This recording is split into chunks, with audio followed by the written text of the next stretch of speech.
Penampilan flash mob dan makan gratis mewarnai kemeriahan Pesta Rakyat Ahok Jarot. Pesta Rakyat yang digelar di Jaya Expo Kemayoran, Jakarta Pusat ini mengakhiri masa kampanye Pilgub DKI Jakarta tahun 2017.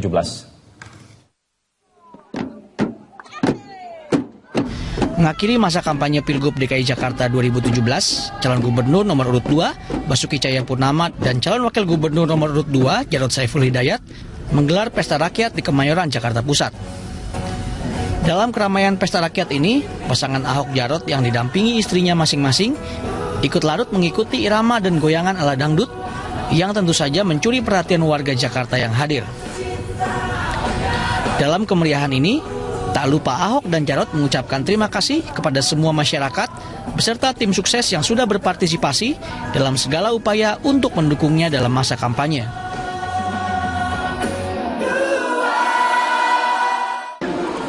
Menyampaikan ucapan terima kasih atas segala macam daya upaya perjuangan kalian dalam rangka memenangkan pasangan Basuki Jarot. Saya kalau dipercaya 1 periode lagi dan 1 putaran, maka saya dengan Bapak Jarot, saudara-saudara akan melihat Basuki. Makanya pada kesempatan ini saya mau sampaikan matur nuwun. Melalui juru bicara kampanyenya, Ruhut Sitompul menegaskan komitmen untuk mendampingi dan mendukung paslon nomor urut 2 baik menang ataupun kalah.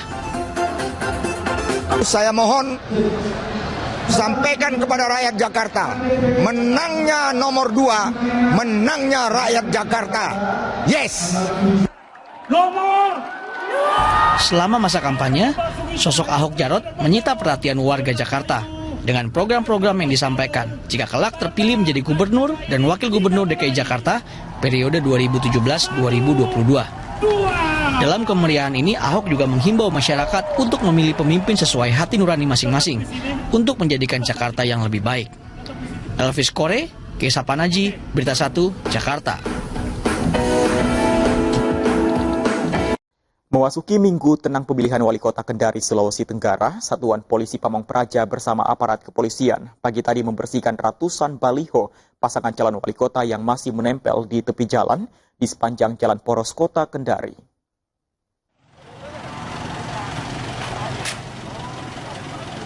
Satu persatu baliho pasangan calon wali kota Kendari, Sulawesi Tenggara yang masih terpajang di tepi jalan dibongkar paksa Satuan Polisi Pamong Praja Kota Kendari dengan menggunakan peralatan seadanya.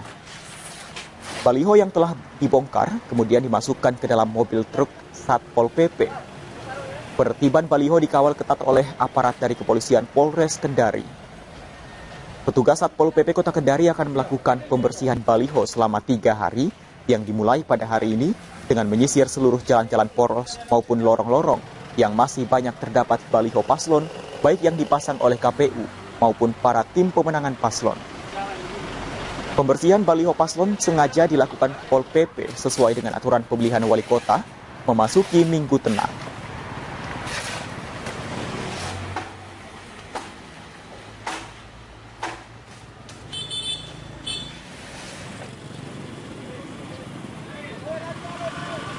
Sementara itu pagi tadi, Panitia Pengawas Pemilu KPU Kota dibantu Satuan Polisi Pamong Praja mulai membersihkan alat peraga kampanye 3 pasangan calon gubernur dan wakilnya untuk Gorontalo di wilayah kota Gorontalo.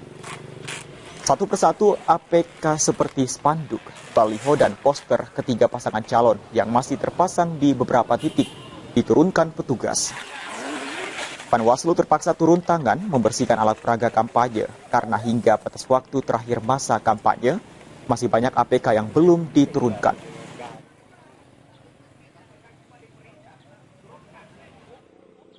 Kita beralih ke informasi lain, pemirsa. Sejak pagi tadi, sebagian peserta aksi 112 kemarin melanjutkan aksi mereka dengan kegiatan khataman Al-Quran di Masjid Istiqlal, Jakarta Pusat. Untuk mengetahui informasi selengkapnya, kita bergabung dengan Dipo Nurbahagia di sana. Ya, selamat siang Dipo. Apakah khataman Al-Quran masih berlangsung hingga siang ini, Dipo? Dapat kami informasikan bahwa memang acara yang dihelat di Masjid Istiqlal Jakarta Pusat ini memang baru saja selesai, dan saat ini saya sedang berada di tengah-tengah masa yang baru saja melakukan zikir bersama dan yang dipimpin oleh Abdullah Gimnastiar. Dan memang dapat kami informasikan kembali memang acara ini sudah selesai, dan dapat kami gambarkan bahwa memang terdapat beberapa ataupun kebanyakan dari para jamaat yang melakukan doa bersama ini sudah mulai meninggalkan Masjid Istiqlal. Nah, memang berdasarkan laporan yang kami dapatkan di lapangan, aksi ataupun acara hari ini merupakan agenda lanjutan dari aksi 112 kemarin, namun memang terdapat beberapa perbedaan konten di dalamnya. Jika aksi 112 diwarnai ataupun dipenuhi dengan orasi-orasi, namun berbeda halnya dengan hari ini, acara difokuskan hanya di dalam Masjid Istiqlal guna melakukan ibadah yang dilakukan oleh para jamaah. Dan dapat kami review kembali, memang acara ini sudah dimulai dari subuh tadi dan dilakukan dengan ataupun dimulai dengan melakukan sholat subuh berjamaah, kemudian dilakukan ataupun dilanjutkan dengan melakukan khatamul Quran yang dipimpin oleh hafiz pembaca Al-Quran, kemudian diikuti oleh para jamaat untuk membaca Al-Quran dari juz 1 hingga juz 30. Kemudian setelah itu memang acara dilanjutkan dengan pemberian ceramah yang disampaikan oleh Kiai Haji Abdullah Gimnastiar yang bertemakan terkait dengan kepemimpinan dari Rasulullah SAW. Memang tema yang diangkat kali ini tentunya terdapat kaitannya dengan pilkada serentak yang akan dilakukan pada tanggal 15 Februari mendatang, yakni memberikan berbagai macam pertimbangan kepada masyarakat guna memilih pemimpinnya nanti.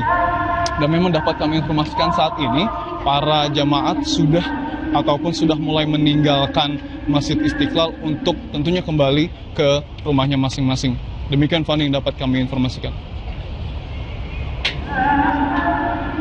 Seluruh rangkaian acara aksi damai 112 sudah berakhir siang hari ini. Terima kasih Dipo untuk laporan Anda. Selamat bertugas kembali. Dipo Nurbahagia melaporkan langsung dari Masjid Istiqlal, Jakarta Pusat. Anda menyaksikan News Update, saya Andra Lesmana. Kepolisian Republik Indonesia menyatakan siap mengamankan pilkada serentak di seluruh Indonesia. Karopemnas Polri Brigjen Pol Riwanto juga menegaskan akan menurunkan sejumlah personil untuk mengamankan sejumlah titik mulai dari TPS, pengamanan logistik hingga tempat keramaian masyarakat. Brigjen Pol Riwanto menegaskan dalam pengamanan pilkada serentak ini, Polri juga turut melibatkan sejumlah pihak dan telah berkoordinasi dengan TNI dan pemerintah daerah terkait untuk ikut serta dalam pengamanan pilkada. Polri juga menyatakan akan menurunkan sejumlah personil untuk melakukan pengamanan mulai dari TPS, pengamanan logistik hingga tempat-tempat keramaian masyarakat.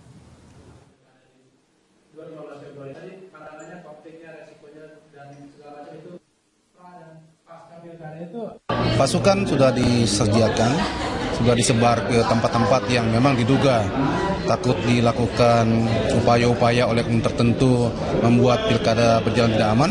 Kita sudah tertibkan, kita sudah tempatkan, kita sudah arahkan dengan baik ya. Dan insya Allah sampai tanggal 15 nanti, waktu pemungutan dan setelahnya itu, kita yakinkan semua bisa berjalan aman tertib. Lembaga survei Poltreking Indonesia merilis elektabilitas Cagup-Cawagup DKI Jakarta. Hasilnya pasangan Ahok Jarot unggul di atas Anies Sandi dan Agus Silvi. Pasangan nomor urut 2 Ahok Jarot memimpin dengan elektabilitas 37,3%, sedangkan pasangan nomor urut 3 Anies Sandi menempati posisi kedua dengan elektabilitas 35,14%. Pasangan nomor urut 1 Agus Silvi di posisi terakhir dengan elektabilitas 23,39%. Sisanya sebanyak 4,17% responden menyatakan tidak tahu atau undecided voters. Direktur Eksekutif Poltreking Indonesia Hanta Yuda menyatakan berdasarkan tren elektabilitas pasangan calon, elektabilitas Ahok Jarot mengalami kenaikan 7,17%. Begitu juga dengan Anies Sandiaga mengalami kenaikan 3,64%. Adapun elektabilitas pasangan Agus Silvi mengalami penurunan 2,36%. Survei digelar pada 6 hingga 10 Februari 2017 dengan metodologi multi-stage random sampling dilakukan secara wawancara terhadap 800 responden dengan tingkat kepercayaan 95%.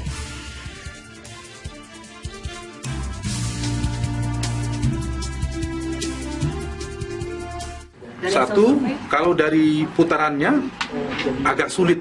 Bukan agak, sangat sulit pilkada berlangsung satu putaran. Kan syaratnya 50% plus 1. Kalau diperhatikan di survei Poltreking tidak ada yang dapat 40% ya, di atas 40%. Artinya meskipun ada waktu 4 hari ini, kalau ada sesuatu yang luar biasa, tapi kalau tidak ada, kemungkinan besar Pilkada DKI akan berlangsung 1-2 putaran seperti prediksi poltreking sebelumnya.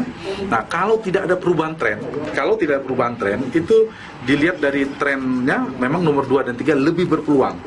Kendati pun peluang nomor 1 tidak bisa disimpulkan